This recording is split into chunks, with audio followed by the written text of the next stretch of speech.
Alam mo, Susan, iba talaga ang yamang dagat dito sa Pilipinas.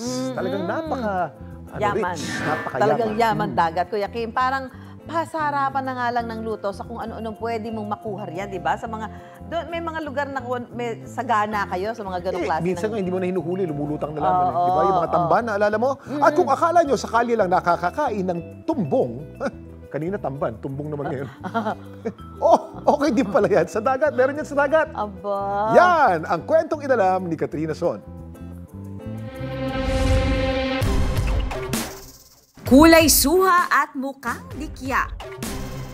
Tila palaisipan kung ano itong naliligaw sa dagat ng Orion, Bataan. Nakakatakot lang po talaga yung itsura niya. Hugis tumbong na merong mga galamay po sa itaas nito. Ang daming na-curious, ang daming nag-comment na ang tagal na nga daw po nila sa Orion, doon lang daw po sila nakatira pero hindi po nila alam na kinakain pala yun. Kakagat ka bang tikman ang kinagisnan nilang ulam na tumbong dagat?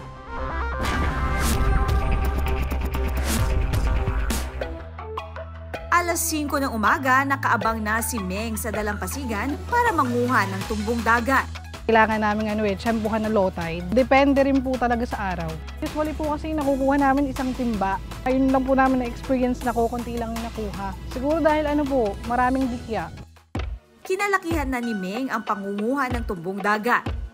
Mga bata pa lang po kami, nakikita na po namin si Papa at saka yung mga tito ko na nangunguha ng tumbong dagat. Parang nakakalakihan na po namin. Para sa akin po kasi parang sisling na tahong. Dapat alam mo na ang tumbong dagat ay kinakain sa Bataan.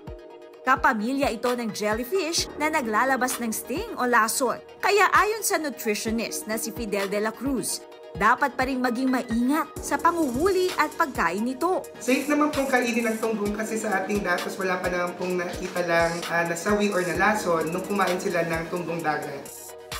Hindi man nangangagat, bilis ang kailangan sa panguhuli ng tumbong dagat. Nakakatakot lang po talaga yung itsura niya. Pero kapag na-touch mo po kasi siya, mabilis siyang lumubog sa buhangin. So kailangan, mabilis po siyang pinapala.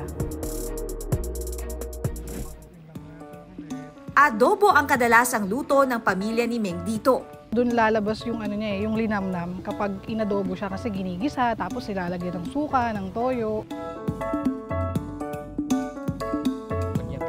Tinatanggal lang po natin yung mga buhangin, mga lumot. Kailangang linisin ito ng maigi at lagyan ng asin. Pagkatapos ay pakukuluan ito. Ito po yung itsura niya ngayon after pakuluan. Kung makikita nga po natin, masyado na po siyang maliliit. So after po nito, igigisa lang po natin siya. Pwede mo rin siyang samahan ng sili. Sunod na lalagyan ng suka, toyo, paminta at asin. Ito na po ang ating finished product, ang adobong tumbong dagat. Wala siyang pinagkaiba sa kinilaw na pusit. Kailangan may konting luya para namnamin ang sarap.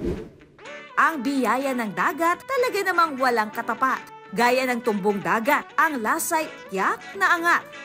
Ako si Katrina Son at yan ang kwentong dapat alam mo.